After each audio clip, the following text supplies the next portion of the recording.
Hi friends, ಎಲ್ಲರೂ ಹೇಗಿದ್ದೀರಾ? Hope ನೀವೆಲ್ಲರೂ ಆರಾಮಾಗಿದ್ದೀರಾ ಅಂತ ಅನ್ಕೊಂತ ಈ ವ್ಲಾಗ್ನ ಸ್ಟಾರ್ಟ್ ಮಾಡ್ತಾ ಇದ್ದೀನಿ. ನಾನು ತೋರಿಸ್ತಾ ಇದ್ದೀನಿ ಯಾವ ರೀತಿ ಮಾಡ್ಕೋಬೋದು ಈ ರೀತಿ ಬ್ಯಾಗ್ಗಳನ್ನ ಅಂತ. ಅದು ವಿಮಲ್ ಬ್ಯಾಗ್ನ ಯೂಸ್ ಮಾಡಿಕೊಂಡು ಮಾಡ್ಕೋಬೋದು ಅಂತ. ಬನ್ನಿ ಫ್ರೆಂಡ್ಸ್, ವ್ಲಾಗ್ನ ಸ್ಟಾರ್ಟ್ ಮಾಡೋಣ. ಅದರಲ್ಲಿ ನೀಟಾಗಿ ನಾನು ಹೇಳ್ತಾ ಹೋಗಿದ್ದೀನಿ. ಆ ಪ್ರೊಸೀಜರ್ನ ನೀವು ಕೂಡ ಫಾಲೋ ಮಾಡಿ. ಮೊದಲು ಬೇಸ್ನ ಮೆಷರ್ ಮಾಡ್ಕೊಳ್ಳೋಣ. ಇದೆಯಲ್ಲ ಇಷ್ಟೆಲ್ಲ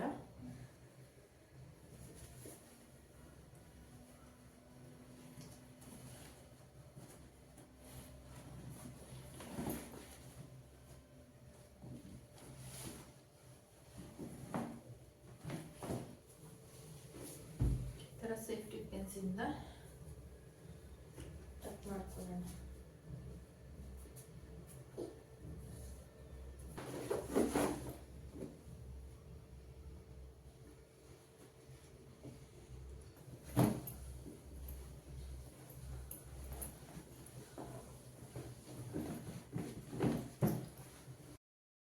ಇದು 3 ಸೈಡು ಕೂಡ ಆಗಿದೆ ನೋಡಿ. 1 ಸೈಡು, 2 ಸೈಡು ಮತ್ತು 3 ಸೈಡು, 3 ಸೈಡು ನಾನು ಸ್ಟಿಚ್ ಮಾಡಿಕೊಂಡೇ ತಂದಿದ್ದೀನಿ ಫ್ರೆಂಡ್ಸ್. ಇನ್ನು ಮಿಕ್ಕಿದ್ದು ಈ 1 ಸೈಡು ಮತ್ತು 2 ಸೈಡು ಮತ್ತು 3 ಸೈಡು. ಇದನ್ನು ನಾನು ಯಾವ ರೀತಿ ಪ್ಲ್ಯಾನ್ ಮಾಡ್ಕೊಂಡಿದ್ದೀನಿ ಅಂತ ಅಂದರೆ, ಇದು ಒಂದು ಬಟ್ಟೆ ಆದರೆ ಇದು ಒಂದು ಬಟ್ಟೆ ಮಾಡ್ಕೊತಾ ಇದ್ದೀನಿ ನೋಡಿ. ಈ ರೀತಿ ನಾನು ಒಂದೇ ಮೆಜರ್ಮೆಂಟಲ್ಲಿ ಚೆನ್ನಾಗಿ ಬರೋ ಅಂಥ, ಅಂದರೆ ಕ್ಲೀನಾಗಿ ಕಾಣಿಸೋ ಅಂಥ ಬೆಡ್ಶೀಟ್ ಬಟ್ಟೆನ ಡಿಸೈನ್ಸ್ ಚೆನ್ನಾಗಿ ಕಾಣಿಸೋ ಅಂಥದ್ದನ್ನ ಕಟ್ ಮಾಡ್ಕೊಂಡಿದ್ದೀನಿ. ಇವಾಗ ನೋಡಿ, ಇದಕ್ಕೂ ಕೂಡ ಅದೇ ರೀತಿ ಪಿನ್ಗಳನ್ನ ಹಾಕೊತಾ ಬರ್ತೀನಿ. ನನ್ನ ಹತ್ರ ಗುಂಡ್ ಪಿನ್ ಇರಲಿಲ್ಲ, ಸೇಫ್ಟಿ ಪಿನ್ಸ್ ಇತ್ತು. ಸೊ ಅದರಿಂದ ನಾನು ಸೇಫ್ಟಿ ಪಿನ್ಸ್ನ ಹಾಕೊತಾ ಬರ್ತೀನಿ. ಅದಾದಮೇಲೆ ನೀವು ಸ್ಟಿಚ್ ಮಾಡೋದಕ್ಕೆ ಸರಿ ಹೋಗುತ್ತೆ. ಇಲ್ಲ ಅಂದರೆ ಹಲ್ಗಾಡುತ್ತೆ ಫ್ರೆಂಡ್ಸ್, ಆ ಕಡೆ ಈ ಕಡೆ ಹೋಗುತ್ತೆ. ಸೊ ಒಂದು ಕಡೆ ಎಳ್ತಾ ಬರುತ್ತೆ, ಒಂದು ಕಡೆ ಗಟ್ಟಿ ಬರುತ್ತೆ, ಆ ಥರ ಆಗುತ್ತೆ. ಸೊ ಅದರಿಂದ ನಾನು ಈ ರೀತಿ ಪ್ಲ್ಯಾನ್ ಮಾಡಿಕೊಂಡು ಮಾಡ್ತಾ ಇದ್ದೀನಿ. ನೋಡ್ಬೋದು ನೆಕ್ಸ್ಟು ಇದರಲ್ಲಿ, ನೆಕ್ಸ್ಟ್ ಕ್ಲಿಪ್ಪಿಂಗಲ್ಲಿ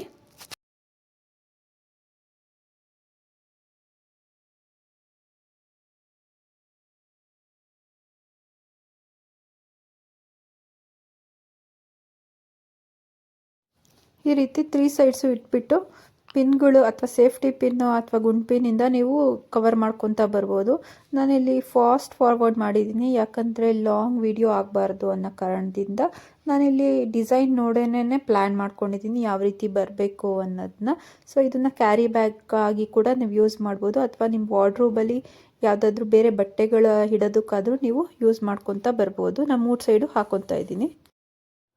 ಈಗ ಇವಾಗ 3 ಸೈಡೂ ನೀಟಾಗಿ ಸ್ಟಿಚ್ ಮಾಡ್ಕೊಂಬಂದಿದ್ದೀನಿ ನೋಡಿ. ಈ ರೀತಿ ಇದು ಒಂದು ಸೈಡ್ ಆಯಿತು. ಈ ಕಡೆ ನಾವು ಹ್ಯಾಂಡ್ಲ್ ಬೇಕಾಗಿರೋದ್ರಿಂದ ನಾವು ಆ ಕಡೆ ಓಪನ್ ಮಾಡ್ಕೋಬೇಕು. ಸೊ ಅದಾದಮೇಲೆ ಹೇಳ್ತೀನಿ ಯಾವ ರೀತಿ ತಕ್ಕೋಬೇಕು ಅನ್ನೋದನ್ನ.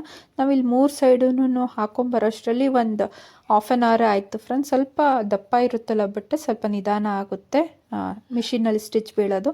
ಸೊ ಅದರಿಂದ ಇವಾಗ ನೆಕ್ಸ್ಟ್ ಪ್ರೊಸೀಜರ್ನ ನೋಡ್ಕೊಂಬರೋಣ.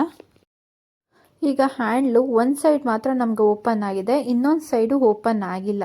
ಸೊ ಅದರಿಂದ ಒಂದು ಶಾರ್ಪ್ ಆಗಿರೋ ಅಂಥ ಕತ್ರಿಯಿಂದ ಯಾವ ಕಡೆ ಹ್ಯಾಂಡ್ಲ್ ಇದೆಯೋ ಅಲ್ಲಿಂದ ಅಲ್ಲಿವರೆಗೂ, ಅಂದರೆ ಹ್ಯಾಂಡ್ಲಿಂದ ಹ್ಯಾಂಡ್ಲುವರೆಗೂ ಒಂಚೂರು ಕಟ್ ಮಾಡ್ಕೋಬೇಕು. ಕಟ್ ಮಾಡ್ಕೊಳೋದ್ರಿಂದ ನಮಗೆ ಈಸಿ ಆಗುತ್ತೆ ಹ್ಯಾಂಡ್ಲನ್ನ ಓಪನ್ ಮಾಡ್ಕೊಳೋಕ್ಕೆ. ಅಥವಾ ನೀವು ಹೊಲ್ಕೋಬೇಕಾದ್ರೇ ಅದೆಲ್ಲನೂ ಜಾಗ ಬಿಟ್ಬಿಟ್ಟು ಹೊಲ್ಕೋಬೇಕಾಗುತ್ತೆ. ಸೊ ಅದೆಲ್ಲ ಸ್ವಲ್ಪ ಕಷ್ಟ ಆಗೋದ್ರಿಂದ ನಾನು ಈ ರೀತಿ ಈಸಿಯಾಗಿ ಯಾರು ಬೇಕಾದ್ರೂ ಹೊಲ್ಕೋಬೋದು ಅನ್ನೋ ಥರ ತೋರಿಸ್ತಾ ಇದ್ದೀನಿ ನೋಡಿ. ಈಗ ಹೊರಗಡೆನೇ ಬಂತು ಹ್ಯಾಂಡ್ಲು.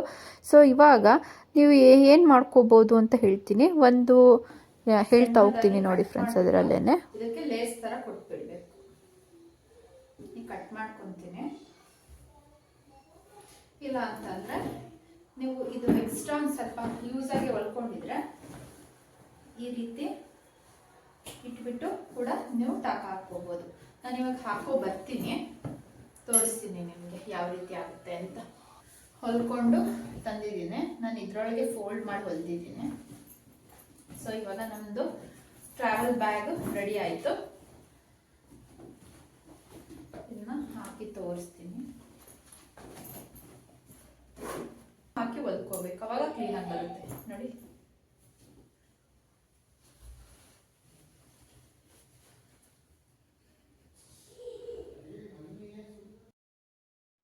ನಾವು ಇದನ್ನು ವಿಮಲ್ ಬ್ಯಾಗ್ ಅಂತ ಹೇಳೋಕ್ಕೆ ಆಗಲ್ಲ ಫ್ರೆಂಡ್ಸ್. ನಾನು ಈಸಿಯಾಗಿ ಯಾವ ರೀತಿ ಹೊಲ್ಕೋಬೋದು ಅಂತ ತೋರಿಸಿದ್ದೀನಿ ನಿಮಗೆ.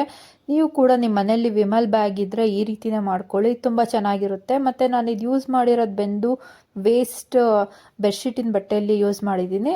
ನೀವು ಸೀರೆ ಬಟ್ಟೆಯಲ್ಲೆಲ್ಲ ಯೂಸ್ ಮಾಡ್ಕೊಳಂಗಿದ್ರೆ ಸ್ವಲ್ಪ ಫೋಮ್ ಹಾಕ್ಬಿಟ್ಟು ಹೊಲ್ಕೊಳೋದು ಉತ್ತಮ ಅಂತ ಅಂದ್ಕೊಂಡಿದ್ದೀನಿ ಫ್ರೆಂಡ್ಸ್. ಬನ್ನಿ ಇವಾಗ ಒಂದು ಸ್ವಲ್ಪ ನಾವು ಬಟ್ಟೆಗಳನ್ನೆಲ್ಲ ಯಾವ ರೀತಿ ಪ್ಯಾಕ್ ಮಾಡ್ಕೊತೀವಿ ಅಂತ ತೋರಿಸ್ತಾ ಹೋಗ್ತೀನಿ.